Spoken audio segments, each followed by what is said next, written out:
Yo! Ngayong gabi, magbabake tayo ng chocolate cupcake.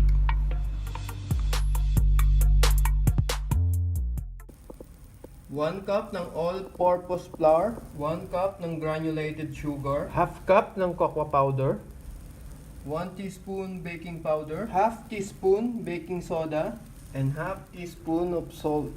half cup of milk, 1/4 cup ng vegetable oil, 1 large egg, half teaspoon ng vanilla extract, half cup ng mainit na tubig. Now na nilagay na natin yung flour, ihalo lang natin yung sugar.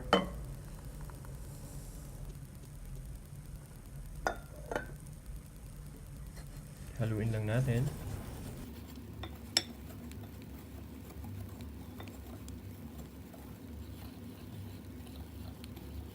And then, isunod na natin yung cocoa powder.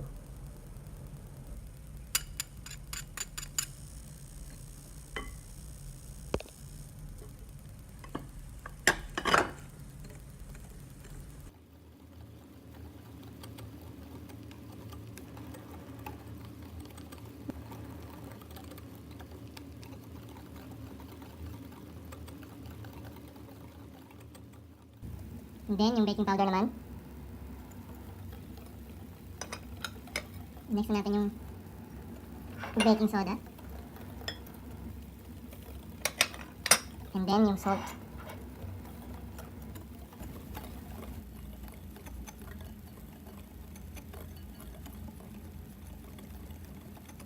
Ngayon, gagamit tayo ng hand mixer para mas madali siyang haluin.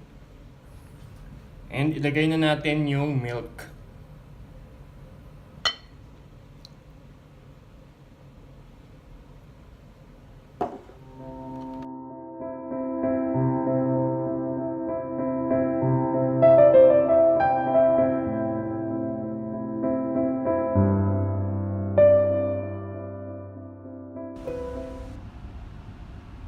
And now yung vegetable oil.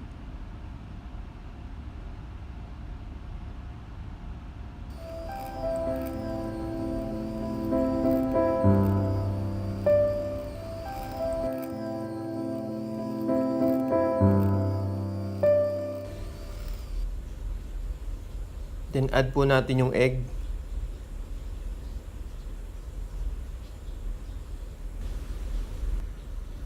Next na natin yung vanilla extract.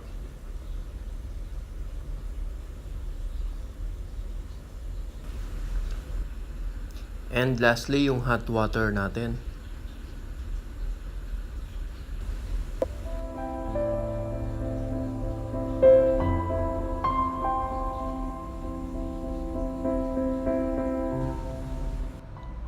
Gagamitan natin siya ng spatula para mahalo din yung gilid niya.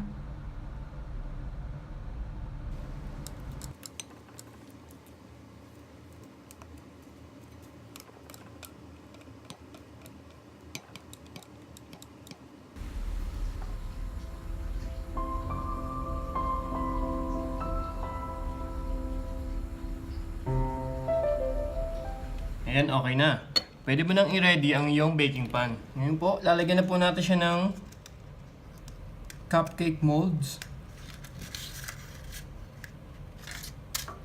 Sa isa.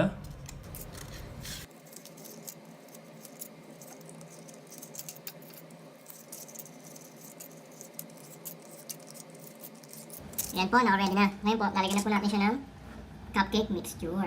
Ayan. Sa higing part. Gumamit po ako ng ice cream scoop para po mas madali. At tansyado po natin ang paglalagay.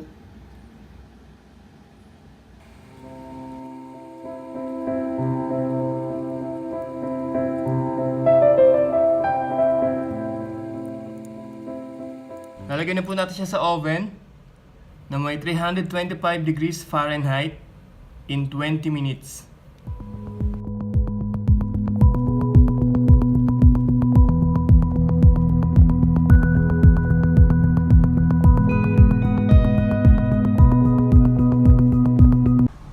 Ayan, ready na. Abangan nyo sa next video ko, ituturo ko kung paano gumawa ng frosting. Thank you! Like, comment, and subscribe.